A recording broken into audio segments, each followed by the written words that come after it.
नमस्कार मित्रांनो, मी गणेश गवळी धाराशिव उद्योजक चॅनलमध्ये आपलं सगळ्यांचं स्वागत करतो. आज आपण शेळ्यांचं शेड कशा पद्धतीनं करायचं त्याबद्दल या ठिकाणी माहिती घेणार आहे.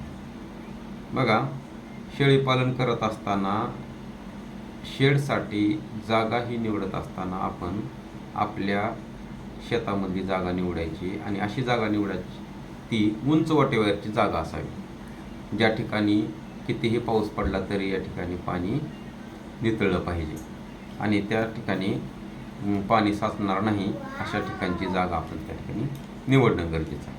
आणि जागा निवडत असताना त्या ठिकाणी आपल्याला सहजासहजी जाता यावं, कितीही पाऊस पडला तरी तिथं जाता यावं असा रस्ता मजबूत असला पाहिजे. नंबर 2, त्या ठिकाणी आपल्याला लाईट ही 24 तास सिंगल फेजची उपलब्ध झाली पाहिजे. आणि नंबर 3, सगळ्यात महत्त्वाचं, 24 तास तिथं पाण्याची व्यवस्था असली पाहिजे. अशी जागा ज्या ठिकाणी आहे तिथं आपण बंदिस्त शेळीपालनाचं शेड करण्याची जागा ही फिक्स करायची. आणि जागा फायनल झाल्यानंतर त्या ठिकाणी आपल्याला आता शेड बनवायची. शेड बनवत असताना अगोदर काय करायचं की आपण आपल्या आजूबाजूच्या गावांमध्ये, पंचक्रोशीमध्ये ज्या ज्या लोकांनी बंदी शेळीपालनाचे शेड ऑलरेडी तयार केले तिथं जाऊन व्हिजिट देऊन ते बघून यायचं आणि त्यांच्याकडून काय चुका झालेल्या आहेत त्या चुका आपण सुधारवून घ्यायच्या आणि आपण या ठिकाणी नवीन पद्धतीनं आधुनिक पद्धतीचं शेड तयार करायचं. बघा, एका शेळीसाठी शेडमध्ये आपल्याला 3 बाय 4 स्क्वेअर फूट जागा लागणार आहे. म्हणजे 3 चौक 12 स्क्वेअर फूट जागा एका शेळीसाठी लागते. तर आपल्याला भविष्यामध्ये किती शेळ्यांची वाढ करायची तेवढं आपण या ठिकाणी कॅल्क्युलेशन करून तेवढं शेड आपण या ठिकाणी तयार करू शकतो. समजा आपल्याला या ठिकाणी 100 शेळ्या सांभाळायच्यात तर आपण 1200 स्क्वेअर फुटाचं शेड तयार करणं या ठिकाणी गरजेचं आहे. त्याचबरोबर आता आपल्याला बंदी शेळीपालन करायचे. शेड तयार केल्यानंतर शेडच्या साईडला आपल्याला कंपाऊंड पण बनवायचे. त्या कंपाऊंडमध्ये आपल्या दिवसभर शेळ्या ह्या मुक्त शेळ्या राहिल्या पाहिजेत. मग अशा वेळेस आपल्याला कंपाऊंड बनवत असताना आपल्याला जर 100 शेळ्या करायच्या असतील तर 10 गुंठ्यांमध्ये आपल्याला कंपाऊंड बनलं पाहिजे. म्हणजे 1 गुंठा जागेमध्ये 10 शेळ्या आपण सांभाळू शकतो. असं किती शेळ्या आपल्याकडं प्लॅन्टमध्ये ठेवायच्यात तेवढं कॅल्क्युलेशन करून आपण ते कंपाऊंड पण त्या ठिकाणी काय करायचं आहे, बनवून घ्यायचं. मग आता शेड तयार करताना आपल्याला पूर्व पश्चिम लांबीची शेड तयार करायचं आणि त्या शेडची रुंदी ही दक्षिण उत्तर असली पाहिजे. दक्षिण उत्तर जी रुंदी आहे ती आपण या ठिकाणी 25 ते 30 फुटापर्यंत करू शकतो. आणि लांबी जी आहे पूर्व पश्चिमची ही आपल्याकडे जागा किती अवेलेबल आहे आणि आपल्याला किती मोठं शेड तयार करायचं आहे त्याच्यावर आपण तयार करू शकतो. आणि शेडची उंची ही आपण काय करायची, 8 ते 10 फूट उंच शेड तयार करायचं. आणि शेड तयार करत असताना वरच्या साईडनं कैचीचं शेड तयार करायचं आणि वरच्या साईडला आपल्याला सिमेंटचेच पत्रे वापरायचे आहेत. आता सिमेंटचेच पत्रे का वापरायचे आहेत, तर आपल्याला आपल्या बंदिस्त शेळीपालनामध्ये जे काही शेड तयार केले त्या शेडमध्ये टेम्परेचर मेंटेन झालं पाहिजे. आत्तापर्यंत आपण पाहिलं बघा की अनेक लोकांनी काय केलं की शेळीपालन करण्यास सुरुवात केली, पण त्यांचं काय झालं की शेळीपालन 1 लॉट झाला, 2 लॉट झाले, वर्ष, 1.5-2 वर्षामध्ये त्यांचं ते बंद झालं. का बंद झालं, त्यांचं नुकसान होत गेली त्या ठिकाणी. आता नुकसान का होत गेली, तर त्यांनी शेडमध्ये टेम्परेचर मेंटेन केलं नाही. आत्तापर्यंत अनेक लोक ह्याच्यामध्ये उतरली. काही लोकांनी बाहेरच्या जाती पण आणण्याचा प्रयत्न केला. कुणी बिट्टल आणलं, कुणी सिरोई आणलं, कुणी आफ्रिकन बोर आणलं आणि आपल्या गावरान शेळ्या पण काही लोकांनी सुरुवात केल्या. पण त्या शेळ्यांना तेच शेतकरी सांगतात की आम्ही ह्यांना औषध उपचार चांगल्या पद्धतीने केले, खाण्यापिण्याची व्यवस्था भरपूर केली, चांगल्या पद्धतीने सांभाळणं, पण काय करू, त्यांना वातावरण सूट झालं नाही. वातावरण सूट झालं नाही हा एकच मुद्दा ते सांगतात आणि स्वतःच्या झालेल्या चुका सगळ्या त्या ठिकाणी त्याच्यावर पांघरून पडलं जातं.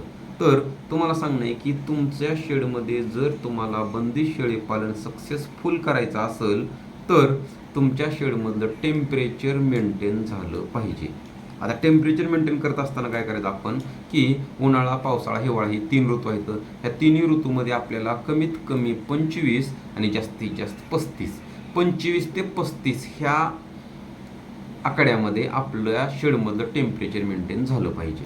मग आता समजा उन्हाळ्याची दिवस आहे ती, आणि उन्हाळ्याच्या दिवसामध्ये काय झालं, मार्च, एप्रिल, मे, जून पाऊस पडला तर ठीक आहे, जुलै महिन्यामध्ये टेम्परेचर भरपूर असतं.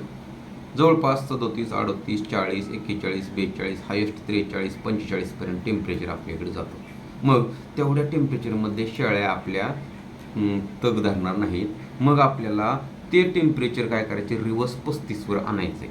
मग त्याच्यासाठी आपल्याला उपाययोजना केल्या पाहिजेत. ती अशी उपाययोजना असतात की खर्च कमी झाला पाहिजे. मग त्याच्यासाठी पहिलं काम सांगितलं तुम्हाला की वरचे पत्रे हे सिमेंटचेच वापरायचे. पत्र्यावर तुम्ही पाचट किंवा कडबा किंवा गवत काही टाकू शकता. त्याच्यामध्ये ड्रिपच्या नळ्या किंवा मिनी स्प्रिंकलरचं नोझल काढू शकता आणि त्याच्यामध्ये दररोज सकाळी पहाटे 4:30 ते 5 वाजता पाणी सोडून द्यायचं. ते पाचट असेल, कडबा असेल, गवत असेल, ते जर पूर्ण भिजलं तर दिवसभर या ठिकाणी कितीही ऊन पडलं तरी आपल्याला शेडमध्ये टेम्परेचर हे कमी झालेलं दिसून येतं. त्याचबरोबर आपल्याला शेडच्या आजूबाजूनं चारही बाजूनं काय करायचे की सावलीसाठी झाडं लावायची आहेत.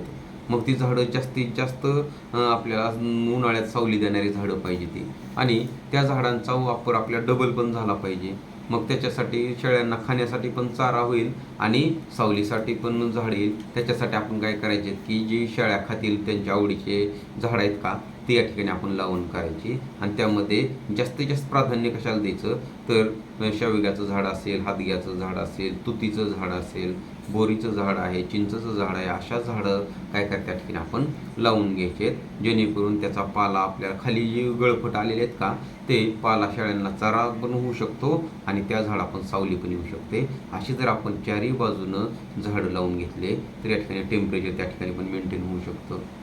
त्याचबरोबर आपल्याला त्या ठिकाणी जी काही आपण दक्षिण उत्तरची बाजू जाळी लावून व्यवस्थित केलेली आहे का त्या ठिकाणी आपण पडदे सोडायचे आहेत. आणि पडदे हे सुतळीच्या बारदाण्याचे पडदे तयार करायचे आणि त्या पडद्यावर पण इकडून एक काय करायचे, ड्रिपची नळी सोडायचे. आणि ती जर नळीतून पाणी सोडलं तर ते पडदे ओले होतील आणि जी काही दक्षिण उत्तर वारं येणार आहे त्या वाऱ्यामुळं आतमधलं टेम्परेचर काय राहील या ठिकाणी मेंटेन राहील. म्हणजे उन्हाळ्यातलं टेम्परेचर आपल्याला कमीत कमी 35वर या ठिकाणी आणायचं आहे. आता ह्याच्या उलट पावसाळ्यात संपल्यानंतर हिवाळा सुरू होतं. हिवाळ्यामध्ये पण टेम्परेचर आपलं काय होतं की 25पेक्षा कमी टेम्परेचर येतं.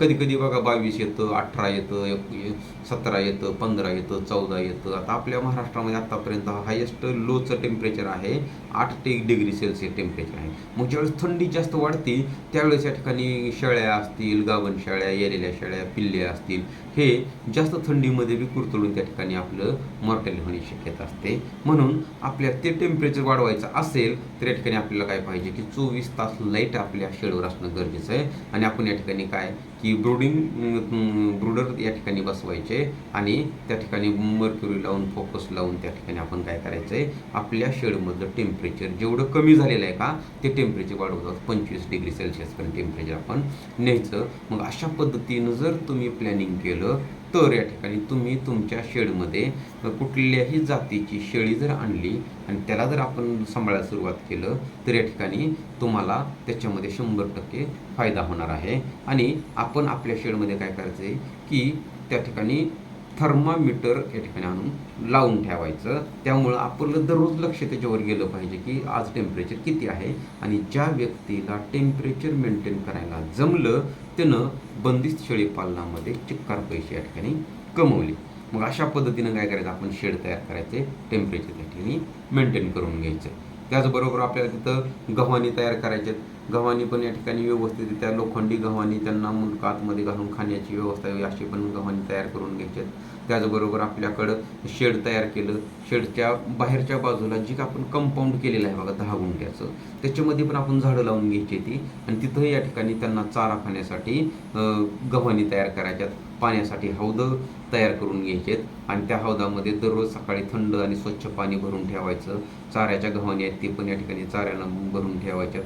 आणि त्या ठिकाणी आपल्याला 24 तास पाणी मुबलक व्हावं म्हणून मोठ्या प्रमाणामध्ये काय करायचं आपण त्या ठिकाणी पाण्याचा स्टॉक करायचा आहे. पाण्याचा स्टॉक करण्यासाठी आपण काय करू शकतो, हौद पण बांधकाम करू शकतो किंवा मोठमोठ्या सिंटॅक्सच्या टाक्या पण बसवू शकतो. असं आपल्या जवळपास या ठिकाणी 20 ते 25,000 लिटर पाणी कंटिन्यू आपल्या शेडवर उपलब्ध असलं पाहिजे.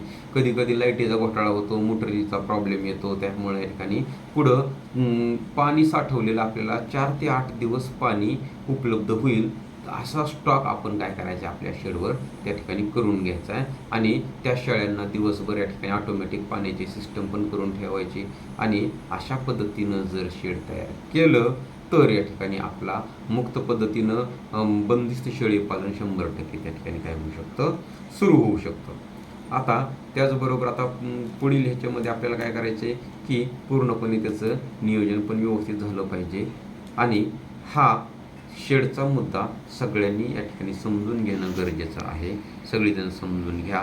आणि पुढच्या भागामध्ये आपण शेळ्यांच्या जाती कोणकोणत्या आहेत, कोणती जात निवडायची त्याबद्दल या ठिकाणी माहिती देणार आहे. तर आजच्या भागाचा हा व्हिडिओला तुम्ही शेअर करा, लाईक करा आणि सबस्क्राईब करून घ्या. आणि गरजवंत लोकांपर्यंत हा व्हिडिओ पोहोचावा म्हणून ह्या व्हिडिओला जास्तीत जास्त तुम्ही काय करा, शेअर करा. धन्यवाद.